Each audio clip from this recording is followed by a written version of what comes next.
What's up, bangers? Welcome back to the Banger Hangar for the brand new version of your favorite show from BangerTV. This is Horns Redux, not live, but in some comfy chairs, sitting down and discussing, debating, and locking horns around all things metal.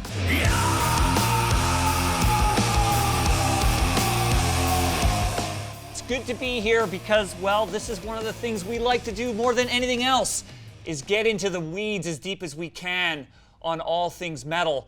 And this week, joining me in the room are two of our most trustworthy and knowledgeable long hairs. This is actually should be called, you know, the three white guys with long hair talking about metal show a lot. Anyway, to my left is Bradley Zorgdrager, and to my right is Blayne Smith. How are you guys? We're great. Good. How are the chairs? The chairs are comfy. Yeah. Little better than the stools, I'll say. That's right. Nice That's and right. low to the ground. Yeah. Keep us grounded. And now, you know what? We have an editor, so we can really let it go. We don't have to worry about the live stream technicalities. Yeah, we don't have to get cowbelled anymore. When No we more shut audio up. dropouts. No. No more graphic glitches. No more. Where's the live stream? I can't see the live stream. I thought it started. I can't hear you guys. Something's gone wrong. There's a delay. There's a delay. We're finally pro. But that doesn't mean that you guys aren't involved out there. I mean, the fabric, the philosophy of Horns really is a discussion between us here in the room and for those of you who are watching, because we value your opinions, because we know you've got a lot of them. As is always the mandate for Horns, you know, don't just give us your laundry list. Don't just shout band names at us. We like to know what your real opinions and philosophies are about metal. So, it's a brand new year. It's a brand new decade. We are tackling the topic of modern death metal. What is modern death metal? When did it begin? Who are the bands that pioneered this new direction in extreme metal? And more specifically, what are those albums that took death metal in a completely new direction? It's an open floor. It's a debate. But let's get started with Brad, with you. When did you get into death metal? So the first death metal band that I got like super into was Bloodbath. It's actually on the graphic that was made when I joined BangerTV, like the three bands that changed my life. I forget who they were. It was Sum 41 because that was the first band I was into. Killswitch Engage because that was like the first like metal band I was into, and then Bloodbath because that was the first death metal band that I got into. Yeah. And we included Bloodbath actually in the top metal albums of the 2000s episode. Yep. And I think that they certainly were integral to bringing that old school sound back. Take me back to the first time you heard them. What did you like about the sound? Oh man, I mean it was raw. It's a long time ago. Yeah. Yeah. 2 decades. It was raw. I mean, we've also got, I think the first song I heard was Cancer of the Soul. Yeah. Maybe. There's like 3 or 4 songs on that album that just like do a riff and then just goes, ooh. And I was just like, this is fucking sick. So it was like, ooh. And I was just like, I just thought it was hilarious and awesome. Yeah. And it's hilarious, but it's also like tough and badass. And I think I liked that. Like, this is fun, but it's also like evil. Yeah. I don't think you can ever overdo the or the I know, right? And you know, maybe Goat Whore has pushed it to the edge a little bit. But anyway, we'll get to that. Blayne, when did you get into death metal? Well, I mean, a discussion we've had before. The thing that really transitioned me to really loving death metal was Death Doom, because you know, I really got into metal through black metal. Really love black metal. And, you know, black metal and doom metal, it's all very atmospheric, very adjacent to one another. And then finding some death doom bands of the more death variety, the ones that basically sound like slightly slower bolt thrower. That is really, you know, everybody knows I'm a massive Hooded Menace fan. Right. You know, they're a death doom band, but they're definitely on the deathier side of things than the, you know, operatic, doomy, wistful thing. So yeah, just kind of finding death doom as death metal with like some atmospherics, and then finding a lot of death metal bands that still retain that atmosphere even in the brutality and everything. But probably the first death metal band I listened to, like a lot of weird nerds, was Bolt Thrower, because 16 17, getting White Dwarf magazines. For some reason, there's a band advertised in here named after a Warhammer weapon. You're like, well, I guess I have to listen to this because I love Warhammer. It chose you. Yes. You did not choose it. Well, I mean, the beauty of this show is that I'm way fucking older than you guys. Yeah. And so, you know, when I first got into death metal, it was pretty much when it started, which is, you know, dating myself. But I, of course, got into death metal with those first bands out of Florida, primarily. The first Death record, you know, the very first Morbid Angel and Obituary records, and of course, Possessed 7 Churches, and it was one part terrifying and one part thrilling, for sure. Maybe one part terrifying, 2 parts thrilling when you're all of 12 years old. Anyway, that was a long time ago, and we're not here to talk about way back in the 80s. We're here to talk about the more modern sound of death metal. And I guess we're here really to define what that means, who the key bands are, when it started, and I'm sure we'll get even deeper into the weeds around what albums or maybe even what songs are pivotal to this subgenre of heavy metal. But before we, you know, get into our rant, because you won't be able to shut us up, we wanted to get some comments from our viewers to see what they think about modern death metal. We got Nick Ottaviano, a Lockhorns tried and true, wrote, "Modern death metal needs to be comprised around or after the year 2000. For me, the bands also need to have helped push boundaries or rejuvenate death metal for a new audience." A good little mission statement to get us started there from Nick. Commando Panda writes, "I define modern death metal as beginning at the millennium and still going into the present. A lot of the early 90s bands are codified into OSDM, old school death metal, but the sound doesn't differ that much from what you would hear in the rest of the decade. So I'm setting the bar at the year 2000 for that reason." And we've got a comment from Lee Gentert, who says, "I think there's a solid split with modern death metal. There are bands that are refreshing the classic 90s sounds with new energy, Tomb Mold, Gatecreeper, Fetid, Cerebral Rot, Mammoth Grinder, and then there are those that are pursuing a more modern sound, which I think we mean, you know, sleek, clean, more technical, such as Rivers of Nile, Black Dahlia Murder, and Revocation, and others." Okay, but before we get into the bands and the specifics, Brad, when do you think modern death metal starts? So I think right off the bat, we've already did the key death metal albums of the 2000s, so it's just like we don't want to rehash those. I also think that the modern death metal sound, I'd say we start around a decade ago, 2009, 2010. I mean, at that time, I was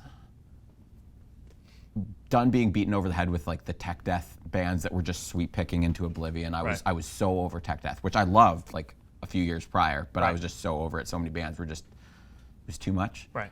There's a dual thing here. One, people were over deathcore, kind of, to an extent. The bands that did transcend and have continued to, such as your Whitechapels, your Carnifexes.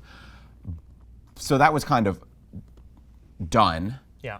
But at the same time, I do think that there is a line of DNA from deathcore to the new school of old school death metal. Right. And by that, I mean deathcore is kind of dumbed down in a way. You know, some of it's technical, but a lot of what it became people in skinny jeans with straightened hair playing death metal, not as good as other people. Right. You know, with less straight hair and less tight jeans. Yeah. And I think that's kind of, it's a bit of a misnomer, but it did kind of become that on like the lower end of the spectrum. Right. So well, let me jump in there. I mean, it's interesting. You kind of, I guess, put the line in the sand around 2009, which I think maybe is a slightly different definition than others, which is fine. That's what we're here to discuss. Blayne, when for you does it start, do you think? I do think the 2000s were a pivotal shift for like a couple of reasons, partially just like coincidental timing where, you know, when death metal started, you know, early 80s, but didn't really get fully going until the 90s. So you can influence your colleagues and you can kind of have different ideas, but the shift I think really came from the fact that, you know, if you were 15 when death metal first wave of death metal really hit you. Yeah. By 2000, you were starting to hit your 20s, and that's when you would be producing music. So if you look at a lot of the bands that people talk about when you're talking about modern death metal, just by sheer coincidence, their first album started coming out in 99, 2000, 2001, that region, because that's finally when they were old enough to start putting out albums.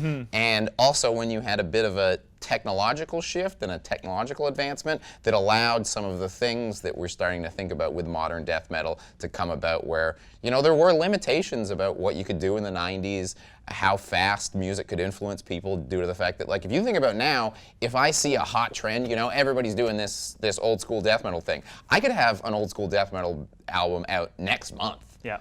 Whereas in the 90s, it would take you months to really get that kind of rolling. That's a good point, because I was also, as we know, I like to talk about production and sounds, but I think that's actually something we tend not to talk about much when it comes to death metal. Is I think a lot of what defined a newer sound was literally the sound of the instruments. I mean, in the first wave of death metal, we were still in the very early days of recording heavy music, and the production at that time, you couldn't make a double kick sound good because no one had really done it before. Right. And so that's why you had like the Scott Burns of the world and others, and the guys over at Sunlight in Sweden going, how the hell are we going to make this super fast, super down-tuned, super heavy new music actually sound good? I mean, you know, controversial topic, but drum triggers on the double bass. That's not really going to be an issue that everybody's going to get worked up about in '92. That's right. It's going to take some time before that's really easy to do, and then suddenly it becomes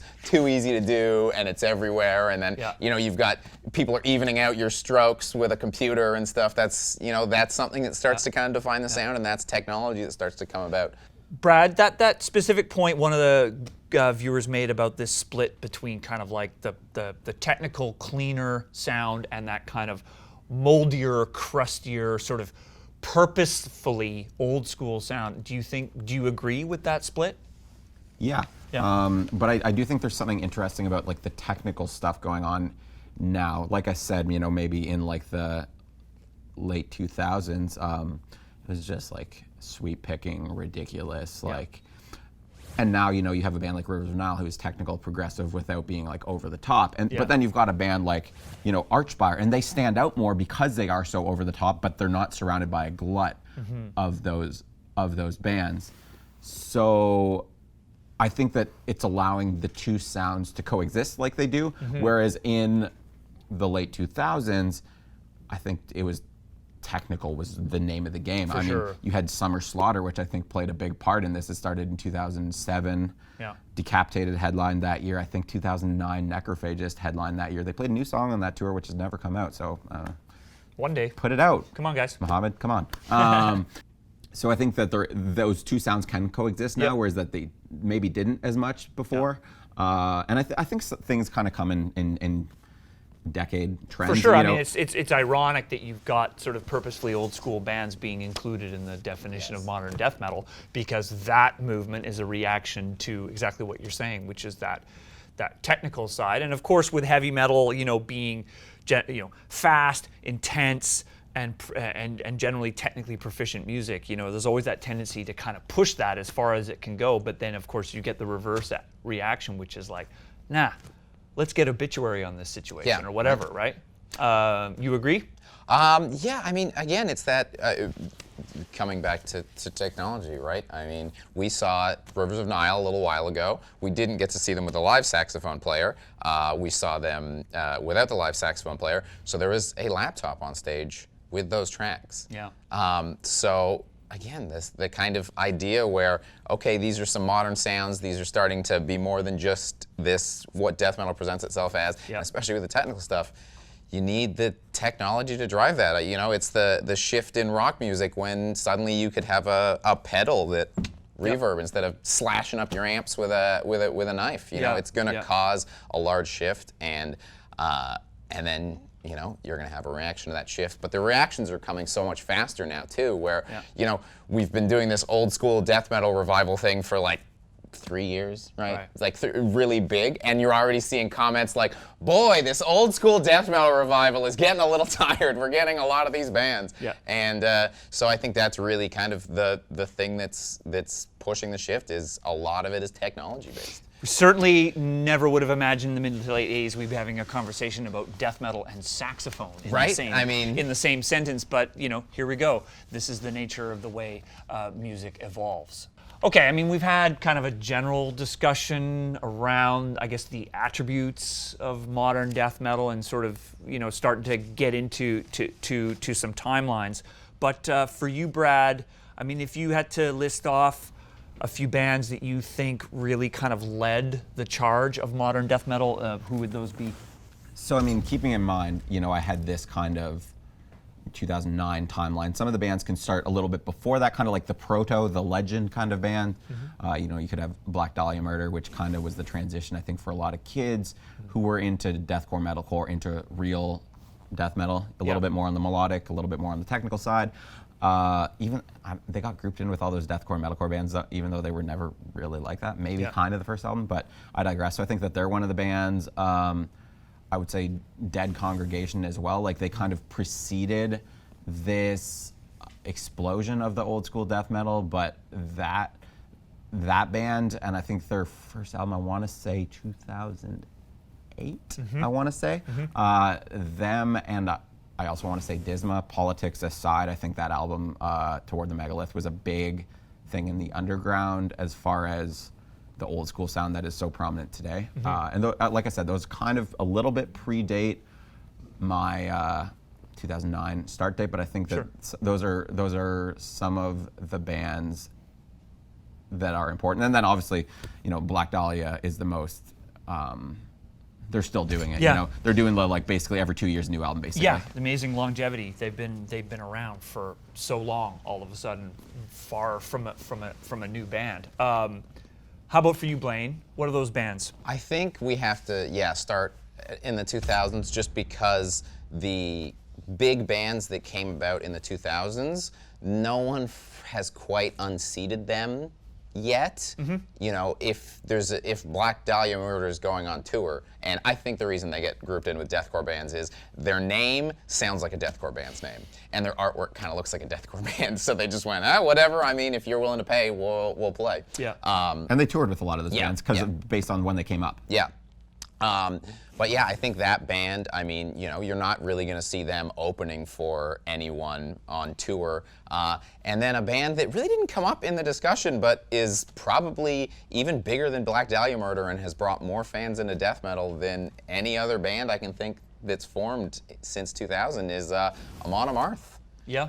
They're all Viking obsessed, so sometimes I think we forget about them in the death metal conversation, but that's a melodic death metal band that is massive. You go to one of their shows, there's all different types of people there, and I think anyone under 35, is going to have probably listened to that band, got an album by that band, and gotten more into the scene, more into the genre because of that. Yeah, that's a really good point. I think, Amon Amarth is one of those bands that, is tricky to categorize, always has been. I think partly because their sound, although it may not seem like it now because there's a lot of bands that sound like them, they did come out with a new sound, and really say what you will about, all of the Viking imagery and the melodicism of their music and their sort of sing-along nature. Yeah. I mean, at their root, they're a death metal band. Right? I mean, there's not a lot, besides saying Viking metal, which doesn't really fit them as much as a lot of other bands. It's hard to put them in a category besides just saying, they're either an entity unto themselves or melodeath. And I think having a band that's an entity unto themselves kind of suggests, well, this is the big band in the genre. You guys are fans of Vikings, the show. Sure. Yeah. So you guys have, you just embrace it. And you guys have kind of just, in your music, continued to embrace it, too. Whenever I get the question, I always say, well, it's not like anybody, asks Satyricon if they're going to stop writing songs about devils and demons, or Cannibal Corpse about stop writing songs about blood and guts and gore, Right. I think it's just because Vikings is such a weird topic for people. They don't they're not really familiar with it, you know. Yeah. And it's so they kind of like, how much can there be? Yeah, well, I guess in a way it's like everyone knows what a Viking is, but most people don't know anything beyond like an image in their head. There's so many aspects of the Viking culture that's really fascinating, and just the fact that they actually traveled to North America 400 years before Christopher Columbus ever did. You know, that's a big thing. Yeah. I mean, we haven't there. even touched that aspect of it yet. It's a matter of finding the right story. And I think that Leif Erikson's story could definitely be one of those. I mean, it's dramatic, but in a different way. So it could be very different. Where does this fascination come from, do you I think when it comes to Amon Amarth, I just think honestly, it doesn't have anything to do with Vikings. It's a fact of us being relentless, really, and writing consistent albums and consistently touring. And I think we've always been a band that kind of tries to keep a balance and also like reinvest in our shows, you know? Maybe more like multi-dimensional. Exactly. Like that there's many layers to it, not just raping and pillaging and conquering. Exactly. Amon Amarth, big band now. I mean, they're more of a populist band now than certainly they were, 10, 20 years ago. What's your opinion on Amon Amarth? They're cool. I mean, I've kind of fallen out of them, but like I never dislike an album. It's always listenable. Yeah. Even though I don't get excited about it anymore. I think there's an interesting point that kind of ties into everything that was just said here. As I said in my Gatecreeper review, they have a song on the new album that's pretty Amon Amarthy. Like, it's got a little bit of that stomp. It's got a little bit of that triumphant vibe. Yeah. And with Blayne, with you saying there's not really being a band who can unseat the bands from the 2000s, I kind of see Gatecreeper potentially being this generation's Black Dahlia Murder. Kind of like old school, leaning, kind of melodic death metal band that can get big. Because as much as I love the bands like, like the Tomb Molds and the Sanguisuga Bogs and all like the weird, like really dirty kind of stuff, it's just not going to get as big. It just can't. Yeah. And of course, we couldn't possibly have a conversation on Lockhorns without talking about sub-genres, because, what's also interesting about the history of heavy metal is that the further we move forward, the more we like to categorize, and the more and the more micro and more finite these classifications become. So of course now modern death metal in and of itself is comprised of subgenres. I mean, at one time there was death metal, and that's the only word we had for it. Although, Obituary and Morbid Angel, even though they were down the road from each other in Florida, were pretty different sounding bands, but we just had one word for them: death, right? So what are these subgenres of modern death metal then? Well, for me, there's a couple. I think it's important to, there's like a, are they bringing in, are they taking out kind of thing to define it, where if they're bringing other elements into death metal, I think that's the kind of genres we get. But when they're taking death metal to another genre, so deathcore is always a bit of a debate whether that's death metal or whether it's not. What direction it's going? I feel like they've taken a lot of death metal out of death metal into another genre, and they've spread it, which is why you don't get a lot of crossover between the scenes. Someone might get into deathcore and then get into death metal, or might get into deathcore and then get into hardcore, but you don't really have people occupying those two scenes a lot. But when you have stuff like, but when you have stuff like progressive death, tech death, brutal death, all of those are generally, you're going to see similar people. Like if you go to one of those shows and then you go to another show, there's going to be a lot of Venn diagram overlap. It's going to be a lot more of a circle than Venn diagram, some eyeglasses. Of course, the broader context here is because of social media and the internet. It's actually just created more opportunities for people to talk. Yes. Which in and of itself is the reason why, in my opinion, we have all these subgenres, because it's just the pace and the frequency at which people are talking about this stuff is so much faster. The fact that we have to have a conversation is cavernous death metal a death metal genre? Is Portal a death metal genre unto itself? Okay, well let's see what everyone else has to say about the subgenres of modern death metal. Jag214 It says modern death metal is defined by the subgenres and fusion genres that helped grow death metal into the modern age, with subgenres like deathcore, technical death metal, melodic death metal, and other subgenres that defined modern death metal. So yeah, it's like modern death metal is defined by the fact that there are subgenres of it. Yeah, we're gonna need some diagrams. Modern death metal is the fact that modern death metal doesn't have a distinct sound. That's right, yeah. I'm already confused. Regan Smith writes, death metal has become such an umbrella term over the last 20 years, particularly. If we're talking modern bands playing in a more traditional death metal style, then I'd have to mention Tomb Mold, Gatecreeper, and 90% of 20 Buck Spins releases from the past few years. Metallurgy writes, there's no such thing as modern death metal. Death metal is exactly that, death metal. Now there are subgenres in death metal, say melodic death metal, tech, brutal slam, doom death, death and roll, blackened, deathcore. Now there is a new wave of death metal bands emerging that have that sound system similar to the original Swedish death metal bands of the 90s, like Dismember, Entombed, Unleashed, etc. But please, can you stop creating more unnecessary subgenres? So yeah, there you go. Some folks feel like, God, can't we just call it death metal? I mean, we can't even agree on whether Death Doom is Death Doom or Doom Death. True. This raises an interesting question, and you know how deep a rabbit hole you get me talking about Swedish melodic death metal can be, but where does that go? I mean, is that modern? Is that old? Like, where do we put Dismember and Entombed and Unleashed and early Opeth and all that shit? Like, is that modern? Is it modern? Or is it old?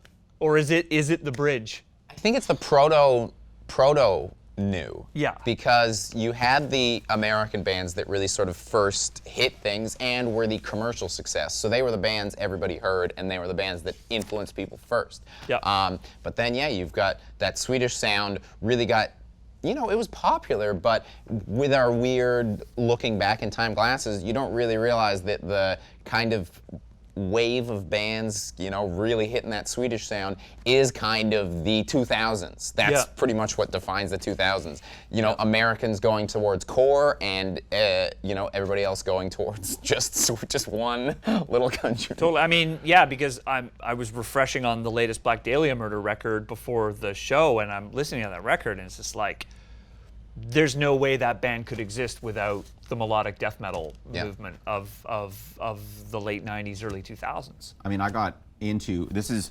post-Killswitch, pre-Bloodbath, basically. So I was into Killswitch, you know, there's like, I was into In Flames, and I'm hearing that basically there's a lot of Swedish stuff in this. Yep. And then I found Black Dahlia Murder on a sampler CD, and then I was reading a review of Black Dahlia Murder and said, recommended if you like, also Slaughter of a Soul at the Gates. So that kind of took me back there. Right. So I would say, yeah, it's definitely a key sound. What I think is interesting is what's more prominent these days is not so much the At the Gates and more so the Dismember Entombed. Right. That kind of, whereas, For you sure. know, 10, 15 years ago, it was all At the Gates worship. Yeah, no, Even I bands hear you. taking the At the Gates sound, I mean, melodic metalcore is basically just ripping off At the Gates and putting breakdowns in it. For sure. So, well, I think we've got to get out of the generalities a bit and maybe start putting our flag in the ground in terms of what are the key modern death metal bands that started it, and what are the essential bands of that genre. And you know, I think just to get the discussion going, I mean, if I really sort of sit back and think about it, I mean, I really do think that to call something modern death metal is to call something very technical and very, very fast and very clean and very precise. I mean, to me, that's what makes modern death metal, although there are so many fucking exceptions, different from an earlier generation of death metal. And, you know, for me, maybe because I'm biased and I've always loved the band, or I remember when it came out, was Decapited's first record, Winds of Creation. Just had that precision and you know that clicky double bass sound, which I think people forget in the late 90s, early 2000s. Like, there weren't really a lot of bands that had latched on to that sound, and I think that's a key piece. And again, really for me, was a band that was ratcheting up the technical element of extreme metal. So for me, I think that album stands out as like, okay, this is different than, say, the extreme metal that has come 12 to 15 years before it. So I don't know. I'm throwing Decapitated in the hat, Brad. Who do you think needs to be part of this conversation as a legendary or as a foundational band? I mean, first I just want to talk about Decapitated. I think it's interesting because they have evolved. Winds of Creation doesn't sound like any of their other albums. Like after that, they kind of went in a more groovy direction, which I do think has influenced a lot as well. Yeah. They influenced like with the technicality. Not that they were the first technical band. We were talking earlier before we were filming about Cryptopsy. Not So Vile came out in I think '96. Yeah. Yeah, that's a good point. But I do think that Decapitated kind of wrote their own book of evolution, and they continued to evolve. And even now, like their newer stuff, it's like honestly probably more groovy than it is death metal, which I do think reflects on it. I think it's also interesting that you say it's defined by the technicality and the cleanliness. When I first saw about this episode happening, the first thing I thought of was the basically revival of like the super filthy stuff, like the caveman kind of stuff, which is what defines a lot of the more exciting stuff for me, like bands on like Maggot Stomp, like Sanguisugabog and Coffinized, Unearnment, Abraded, Mortal Wound, all that kind of stuff, or like like the $20 spin bands, some of the relapse bands, Outer Heaven, Anyway, so I digress. But yeah, I think Decapitated could be like an interesting starting point for this. Is there another band you want to put in the mix though, as a band that kind of, in your mind, kicks off modern death? I mean, now I know you mentioned Bloodbath. Is it Bloodbath? You've talked about Black Dahlia murder. What do you think? I think Black Dahlia, because I think Bloodbath is very start of the 2000s, and Black Dahlia is kind of started really picking up steam. Maybe I think it was 2007 Nocturnal came out, and that's when they were really picking up steam. They had a DVD that had a documentary, so you got to know the members of the band, which I think brought it to a whole new level. They were every deathcore person's first real death metal band. They have elements of the melodic side, but then they also have elements of all this stuff because Trevor's just a freak and knows everything about death metal ever. So I think that they should be up there. If all of us are choosing a legend, I'll give you Decapitated and I'll pick Black Dahlia. All right. Blayne? Well, for me, I think the legend is metal's this cycle of metal I think is kind of about, it's almost like crops. You have to plant seeds and then harvest. So I think the planting of heavy metal got a lot of people into metal, and then you had all these metal fans, so that when death metal came out, you already had a bunch of people into the genre, and they could really latch onto that. But once those fans started to get older, and you had people in their 20s in the 2000s, you're not really having that same kind of seed planted with heavy metal. And death metal alone is difficult to get into, and I think one of the things that really define it being difficult to get into for people is the vocals. Generally, if someone says, I can't listen to death metal, a lot of times it's those guttural vocals. And so one of the Black Dahlia Murder found a way to appeal to a wide audience by balancing the guttural vocals with some high-pitched vocals, and I think that's probably a reason that led to a lot of their success. And I mentioned them earlier, but Amon Amarth, with Odin on Our Side, massive album. A lot of that came out in 2006. I'm a 33-year-old dude. That puts me in some of the older groups of our viewers, and that album came out, I was 20. So that band, again, they found a way to kind of make the vocals palatable. You can actually hear their lyrics. It's about Vikings. Everybody loves Vikings. And I really just, they're not the coolest band in the scene. They're not my favorite band in the scene. But like I said, for just sheer impact, sheer creating a whole new crop of metal fans that then allows this old school death metal revival to come back, I don't think Tomb Mold would have enough new metal fans to revive old school death metal without a band like that bringing them in. Well, case in point, how diverse this subgenre is in and of itself is that the three bands we've picked, sure, they're all heavy, they're all extreme, but really, I mean, Black Dahlia, Decapitated, Amon Amarth.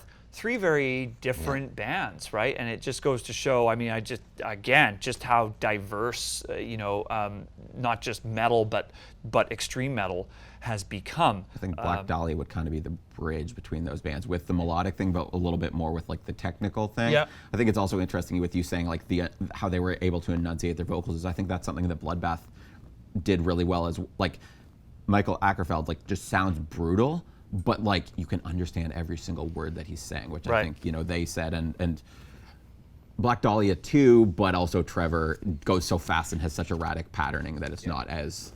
And the one commonality I think with all the bands we're talking about though is, and this will sound like death metal isn't frequently fun.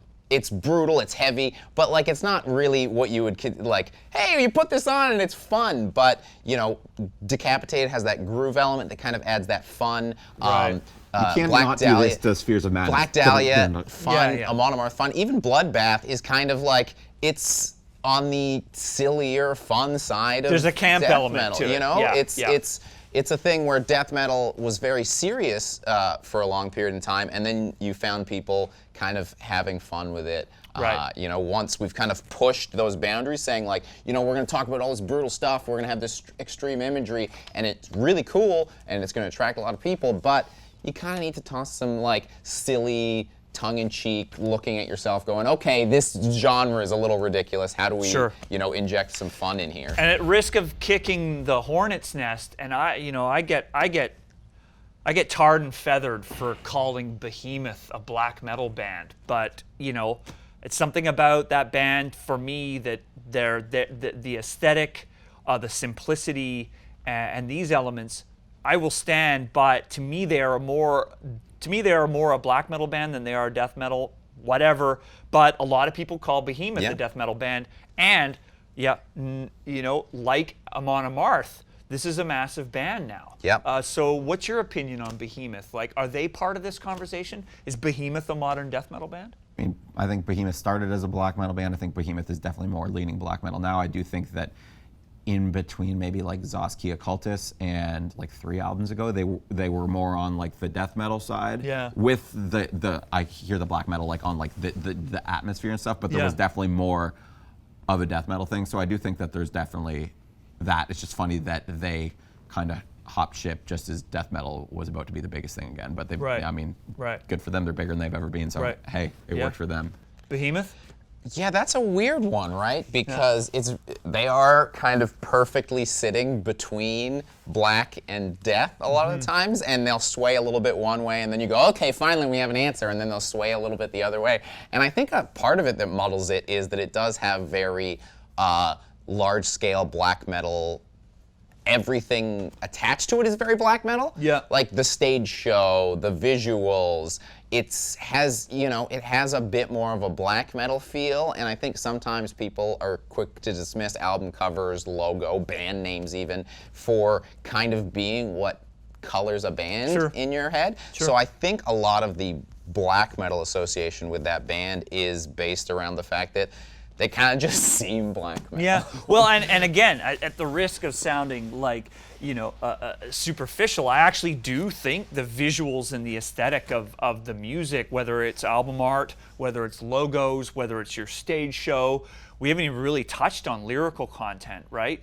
I think those things are important. I think the fact, again, in the Behemoth weeds here, but I do think the aesthetic of that band, to me, just still speaks to something a little bit more occult, a little bit more, it's a band of the night, It's not, I mean, to me, and maybe this is just showing my age or I'm just stubborn or stuck in time. I mean, death metal was something that was much more explicitly brutal and in your face and sort of relentless. And it had that camp element, but there was always that kind of that gore element. I get it that, Black Dahlia doesn't fit any of these fucking criteria, but I my point in all that is I do actually think that the aesthetic is part of what defines your band. With Blayne talking earlier about like there being a level of fun, Black Dahlia Murder's promo photos and their videos, like they were playing bowling in the one. They were like choking each other. It was fun. It was goofy.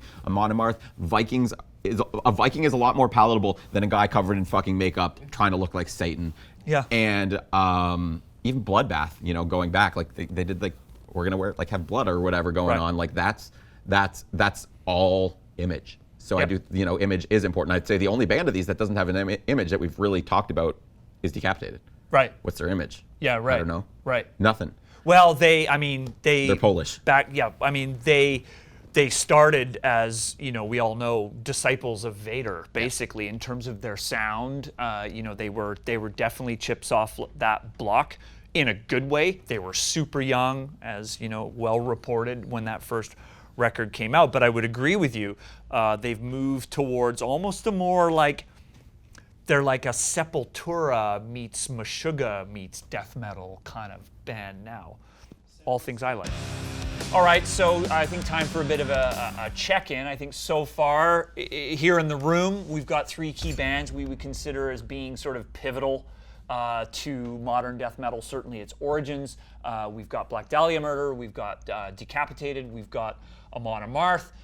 You know, I sidelined the conversation by bringing up Behemoth. I think not enough consensus there that they are, a full-fledged modern death metal band, so we'll set them aside. However, no surprise, lots of comments out there about other bands that we should be talking about. First up is Gatecreeper. Justine McDonald says, I think modern death is a broad category of sound, but Gatecreeper is one of the leaders, in my opinion. They are deep and fresh, and I can't get enough. And Jake Roll says, the best modern death metal is that caveman GED. What is GED? Like you didn't get your high school, so you get like the equivalent. Like Dum Dum. It's like actually the GE. Okay, GED death metal. Old school death metal has exploded here in the last few years, and Gatecreeper is now at the forefront. To me, new old school death metal bands are showing up all over the place now. Tomb Mold, Outer Heaven, Skeletal Remains, and Blood Incantation are some of the bigger names, but there have been some amazing releases from Maggot Stomp, such as Frozen Soul. You're gonna have to do this one for me. Sing Saga Sanguisugabog. Thank you, and Mortal Wound. And also can't forget the Titans of Death Metal releases in 2019, $20 spin. Superstition, Tomb Mold, Cerebral Rot, among others, are some killer modern death metal bands on $20. Knuckle dragging death metal is the best kind. Gatecreeper, what do you think? Like I said earlier, I mean, I think they are this generation's next Black Dahlia Murder, maybe Rivers of Nile. If we talk about them, maybe this generation's Opeth or something. But I think they're this generation's like best chance at a crossover like legacy act. I mentioned this in my review. Like they're just death metal. Yep. Little melodic, but just death metal. They got that HM2 thing I mentioned in my review. Also, like I think a lot of like the attraction to this maybe came in like the early 2010s, you know, with like stuff on like a little bit more like the punk side, a little bit more the grind side or whatever, like with bands like Nails and Bloodbath and stuff using the HM2, and that got people into the sound, and then they went and found Carnation, more bands that did that sound, but in like the super death metal thing. I think there's also like something to be said. A lot of these like death metal bands that are coming out, I think they come from like a more punk edge. Like Necrot and Homewrecker both self-identify as death metal punks. I think they both put it on shirts. And I think Gatecreeper certainly does, to an extent, come from punk. Like they appreciate hardcore. Gatecreeper? Well, I mean, like I said, they do have the fun element that I was talking about for that kind of crossover success. I can't remember if Brad reviewed them, but. No, I never. But the only issue I would say is that we don't know. We are kind of on the cusp of, I don't know, postmodern death metal, pre-modern death metal, because it's an old school revival. Too soon? It's a little too soon, right? You know, we don't know what kind of effect they're going to have on the scene, what kind of longevity they're going to. I mean, they could break up and then we could forget about them in 2 years. You know what I mean? Like, I hope not. I don't think so, but it's still it's one of those bands that really we don't have like a catalog, and we don't have a kind of movement that's really kind of coalesced out of it. I'm kind of with you. I've said this many times before. I kind of think history takes 10 years to emerge in a way. So I almost feel like, personally, we should really only be talking about like albums that came out in, say, 2010 at the latest, because we don't really know what's going to stick in terms of new bands that have come out in that time, because there are so many bands, and really what we want to focus on here are bands that have, you know, definitively made their mark and carved something new. But let's move on. Horrendous. Count Scotula 87 says Horrendous definitely needs to be added. They take the vibe of later era death, but bring that sound to our current day death metal scene while also adding their own flair to it. One of the best death metal bands out there today. I'm just going to keep going. We've got Blood Incantation, Skrugskorp. Finally, I'd put the band Blood Incantation up for one of the best modern death metal bands. They have a fresh creative take on death metal that has already been leaving an impact on their peers. Deep, rich production with gargantuan sound comprised of astounding, menacing guitar work and innovative song structures that will pummel you into oblivion. Dead Congregation, Brad mentioned earlier. Pal Penwell says Dead Congregation because they're fast, brutal, and evil. And Greek. And Greek. A lot of Greeks actually in the modern death metal conversation. Interesting. Everything you would want in a modern death metal act. Cattle Decapitation. Cassidy Robinson says, I want to advocate for Cattle Decapitation. Their early stuff was more grind, but they developed into a very diverse and proficient death metal band that gets better and more well respected with every album. Some might say they veer too close to tech death or progressive death metal, but I think modern encapsulates the inclusion of other extreme genres without losing focus of a core death sensibility. Whew! I got a lot of feelings. Some fucking well-read knuckle draggers out there, I'll tell you. So there's a bit of a laundry list. Gatecreeper, Horrendous, Blood Incantation, Dead Congregation, and Cattle Decapitation. So many shuns. Any of those 5 or 6 deserve to join Black Dahlia, Amon Amarth, or Decapitated, Brad? See, I like or love all of those bands. If we're going Gatecreeper being too new, which I think, you know, as, you know, kind of metal industry, metal journalism, whatever, gatekeepers, we kind of have to put our foot down. We make those statements. Yep. We make those It's up calls, to us. and I think that Gatecreeper could. But if we're doing that, Blood Incantation is basically out of the running because they are even more new. Like Gatecreeper has 2 albums. Yep. Blood Incantation, I think at this point only has 1. Yep. Starspawn. Right. Horrendous, great band. I when they were first coming up, like a lot of hype, and I didn't personally get it. I like them more now that they're more prog. I really do. I think they're better, which is weird because that's not a Brad thing at all. Cattle Decap, I think it's Travis Ryan is just like the freakiest vocalist. Like he just does the craziest stuff, and also I think he's doing something new with vocals that not a lot of people are doing. With those like kind of like it almost sounds like he's like gargling broken glass. He's like yeah, like almost like pseudo clean vocals. Yep. I think that's super unique, and I think maybe for that alone, you know, in addition to the music being ridiculous and definitely leaning more death metal over time. What was the 4th band? Dead Congregation. I think, Dead Congregation. I already brought them up. I mean, here's the thing. My philosophy is let's be careful not to leapfrog these bands that are a bit older, because all of a sudden then you know you've had the conversation about the Deaths and the Morbid Angels and the Obituaries and the Possessed, and then all of a sudden you're talking about Gatecreeper. Like there are these bands in the middle. So Blayne, any of those? Well, see, again, it's that thing where we're not listing the bands that are the coolest, that are the most fun to listen to, really, right? You know, so the bands that are the biggest might not be the ones we love the most. Blood Incantation, wicked, awesome album. Do that many people know about them? Yeah. Have they had an impact on the scene? Oh. Yeah. So let me interrupt, because maybe we need to be thinking, well, if we're going to pick 5 bands, we should be thinking of bands.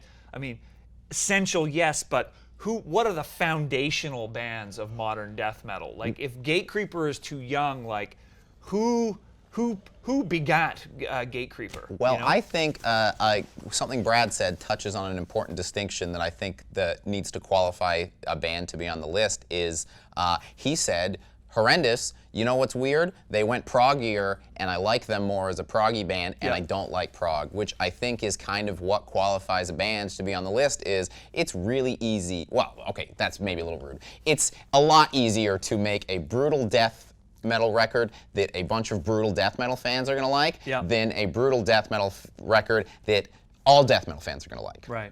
It's, you know, I Horrendous is another one of those bands where, I make fun of Dylan for prog, because prog's kind of, if you're outside of prog, prog's kind of embarrassing. Horrendous found a way to bring prog into death metal and keep it scary and dark and weird and the thing that death metal fans love without turning them away. And I think that is an essential quality that one of these bands should have, which is Blood Incantation, sick.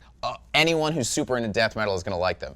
Anyone who's not super into that sound probably hasn't even heard of them, not because they're bad, not because they aren't awesome, just because they don't have that reach yet. Right. Horrendous has enough reach to get people that don't like prog to listen to the record and go, this is a good record. All right, well, let's plow on. Maybe we're hesitating. I mean, it's like no one wants to fill those last two spots because they're so cherished. They're so important. But let's move on. So Obscura is another band that's come up on the comments. We've got Pete Hawthorne says, greetings from the UK.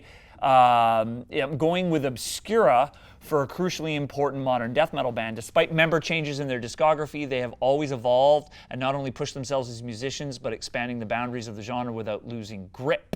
Being experimental with the style of music and remaining on top of your craft is something very admirable, and Obscura do it to the highest of caliber. Rivers of Nile, band that's come up a few times. Darren Seams says, with the overwhelming success of their latest release, Rivers of Nile need a spot at the table. Fantastic musicianship, strong songwriting combined with guttural vocals that can easily be understood by even the most casual death metal fans, not to mention the successful introduction of the saxophone into death metal, which we've talked about. Tomb Mold, band that's come up a lot so far. Quest for Metal says, with only 3 full-length albums behind them, Tomb Mold has to be one of the most promising and unique modern death metal bands in the scene today, with their latest release, Planetary Clairvoyance, easily being one of the best albums of 2019 so far. Also, any band that referenced the Souls series in any capacity is a good band in my eyes. Necrot, you mentioned Brad as death metal punks. Kelsey Adams, my first thought for modern death metal would include Necrot and Black Dahlia Murder. Banger rules, thanks. And lastly, Venom Prison. MJ Minicello says, honestly, for making strides in the sound, Venom Prison are really revolutionizing death metal with more highs, some melody, and more pummeling riffs than ever deserve to be in the conversation. It's a lot of fucking bands. Yep. What are we gonna do? All right, so we gotta fill some slots here. We got 2 slots left. We had a bunch of bands there from the comments. Brad, we've got Obscura, Rivers of Nile, Tomb Mold, Necrot, and Venom Prison. You don't have to comment on every band, but let me put you on the spot. Do any 2 of those bands deserve to be in the top 5? Yeah, I mean, I don't know about any of those bands. I Yeah, mean, I think okay. if we're looking back still to Cattle Decapitation. Right, okay, I fair. honestly think out of those bands, great as they all are, Yeah. I think personally, Cattle Decapitation and maybe Horrendous. Rivers of Nile really broke out on the new album. For sure. Really. Like For sure. the two Yeah. the 2 albums before, they were perpetual, like 1 of 4, 2 of 5 on tours. They were always in that slot, and they were good, but they just never stuck out in the same way that they have on the new one. So I think if we're putting Gatecreeper as not, like, don't have enough pedigree yet, I think Rivers of Nile, despite the fact they have like a couple albums since or before this new one, of course. I think that this album and what they do from here is the real test. So Sure. as much as I want them on there, I mean, honestly, like I could give you a list of like not like modern death metal, but like the bands that are gonna push it next. You know, like Rivers of Nile, Tomb Mold, Blood Incantation, Necrot. Mm-hmm. I think Sanguisugabog is like the fucking newest band that's really gonna blow up. I really genuinely do. I haven't seen this much hype. The demo came out like less than half a year ago, and they're already hyped. Like, oh, they sold out of their demo twice in under a month, basically. Well, if I may, it's starting to feel like Cattle Decap needs to be on the top 5 partly because of generation. They've been around. They've had staying power. They're now starting to influence bands, which I think is an important consideration. Do they have any children out there? I think we could argue that they do. Blayne, what are your thoughts on that Well, list? not to disagree with Rad and start a debate, but we're here. yeah, again, there's some bands on there. You know, I've made it very. I think Necrot was one of my picks of the year when they came out, but again, there's no impact yet. I'm wearing a shirt for a band we haven't even talked about, and we don't have time to talk about because as amazing as they are, and now I think they're better than a lot of the bands we're talking about. Right. it doesn't matter because not enough of an impact. Yeah, yeah. I think the thing I would disagree about Rivers of Nile is Gate Creeper hasn't had that record yet. I think the fact that Rivers of Nile released that record, they finally had that record, and I think even if they broke up as a band, it caused enough of a splash that I think it would have an effect. So I think that could potentially keep them in the running. Mm-hmm. And it is short. Tomb Mold is created, or at least, been at the front of a wave that, again, technology speeds things up. We've already seen them start leading a wave. They haven't had maybe as much crossover as X, but they are certainly, pitchfork hipstery, as much as we kind of toss that around as an insult. It is a good sign when a band is starting to appeal to people outside of the core, and I think they've done that. And a thing they remind me of a lot with Bolt Thrower, named themselves after, it was all Warhammer, everything, and that brought in a lot of people. And Tomb Mold is named after an item in Bloodborne, that's like a video game, like a similar kind of fan base to Warhammer, where it's this very isolating, very different genre. Let me complicate things for a moment. Did Whitechapel or Revocation belong in this conversation? Revocation is a band that I think we have to talk about because in the What We Missed last year, they were the #1 choice, which confused me because for some reason Revocation's never really on my radar. I never thought of them as one of those bands, but at last year they were the #1 slot for why did you guys miss this? Yeah. To me, they really went their most death metal ever on their most recent album. Like to that point, like they were always technical, but they were always thrashy. Like I saw people describe them as technical death metal. I was like, they're technical and they're death metal influenced, but I didn't see them as that. And they've really gone into that technical, more death metal direction on the new one. If we're talking pure death metal, I don't know. Yeah, because they basically sounded like death metal Trivium to me for part of their stuff, which is sick and cool, but and to go back to Bloodbath, we were talking earlier. I don't know. I leave them out of the modern death metal conversation, partly because those guys are older. They're cheaters. They're cheating. I mean, those early Bloodbath records, were so fucking good for me. Like, that was like amazing to hear that stuff coming out at that time was like, and done so well. But it sounded like it was coming from people that knew how to do it because they'd done it before. Yes, exactly. It's cheating. So I'm kind of, I kind of like they're disqualified. Yeah. Sorry, guys, just on the basis of age, but whatever. And they're a bit of a weird one because they kind of fit, they don't fit. So I'm kind of leaving them out of the conversation. So but we got to start putting our chips down here. I mean, Cattle Decap, are they in? One thing to say quickly before we move on though is neither of us talked about Obscura, which is a very big band. Yes. I feel like just naturally we haven't been including tech death, which I don't know is maybe a feeling where tech death feels different than modern death metal or something like that. Because Obscura is, I think Linus is the best bass player in metal music right now. I think they have managed to take tech death and package it in a way where they haven't compromised on their technical abilities. They haven't changed what they're putting out there, but it has appeal outside of tech death. But it does feel like not as many tech death bands are being mentioned here, and maybe tech death is different enough that that's why it's not being included in our conversation. You know what I thought? What? I thought this was going to be easier because it wasn't live. Right? Like, what happened? People are still throwing in the wrenches in the works through time. Yeah, exactly. We're getting down to the wire here. I guess it's difficult to define because I guess because this genre is so broad. Yeah. If we bring in technical, we didn't even talk about Necrophagist. Right. As far as newer bands, Archspire. It's just like fuck me. Right. For my money, maybe what we need to think about with this list is it's almost like with Amon Amarth, with Decapitated, with Black Dahlia Murder, say Cattle Decapitation, say, I don't know, starting to feel like maybe Tomb Mold deserves to be there. I don't know. It's almost like it's almost like we're building a lineage rather than a bunch of bands that are the foundation. That's why I was originally thinking of it. Or maybe it needs to be Rivers of Nile. And maybe we need to be thinking about these 5 bands as representing loosely some kind of evolution of death metal, because they're so different. They all come out at different times.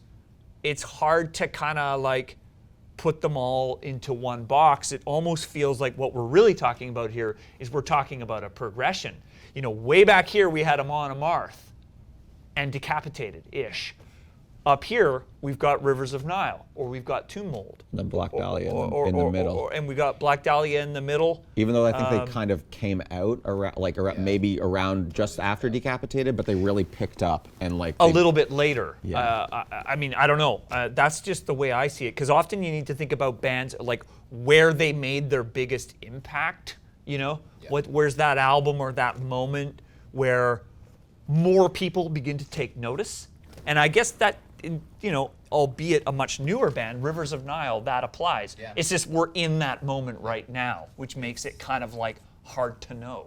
I think it's important to remember in the modern discussion, which some people kind of forget, is that if we were talking about old school death metal bands, you know, Cannibal Corpse, Deicide, Morbid Angel, all these bands that would be in there, they seem like extreme, these like, you know, very heavy bands, but they were also the most commercially successful bands at the time. I mean, they're still the most commercially successful death metal bands of all time, right? So it's worth remembering that kind of the impact of the scene, a lot of times commercial success is a lot of the times what defines that, right? If you've sold more records, you're going to influence more people, and there's going to be more bands that come out as a result of your sound versus other sounds. So again, there's a lot of great bands, but sometimes they got to get booted out for those jerks headlining open airs in Europe all the time. That's right. Well, that's a good point, and I think, you know, I think the time has come to kind of, you know, land on our final 5, and I think, you know, one thing that this conversation I think has taught me is that originally I thought we were going to be talking about the essential bands, then it felt like we were going to talk about like who are the legends or the foundational bands, then it felt like the evolution. I think my last and final version is we've agreed that this modern death metal genre is super broad, more broad than what we used to call just death metal back in the day. And there's so many different bands under this that it almost feels like we need to land on 5 bands that represent the diversity of that genre, because otherwise I think we'd be doing a disservice. So I think where we got to lay claim is with bands like Amon Amarth, Decapitated, Black Dahlia Murder. I think Cattle Decapitation deserves to be there for longevity and carving out their own sound and identity. And I think just to fuck it up, we throw Rivers of Nile in there, because I think Rivers of Nile, we're in that moment with Rivers of Nile where it feels like they've just put out a record that could potentially like open this other door in death metal. And not just because of the saxophone, but just because the way that record was put together, and it was just such a fantastic record and creative output. So that's our choice, whether you like it or not. But, you know, we'll probably get up tomorrow and feel a little different. Yeah. So we want to hear what you have to say about our/my 5 picks for, you know, the essential modern death metal bands, or the bands that really seem to represent the diversity and breadth of that genre. So yeah, let us know what you think. Do you agree? Do you disagree? Fire away. But before we go, it would not be Horns or Horns Redux without reading out our comment of the week. And that comment this week comes from Russell Keith, who writes, "This video just made me realize I know absolutely nothing about modern death metal, and I kind of feel like Russell a little bit. I thought we knew what we were talking about, but once you open that Pandora's box, it gets pretty complicated. But thanks for sticking around. Thanks for joining us. And thank you, Blayne. Thank you, Brad. It's been a lot of fun. Do all that subscribing, all that liking, all that stuff. because we love what we do at Banger TV, and we wouldn't be here without you. See you next time.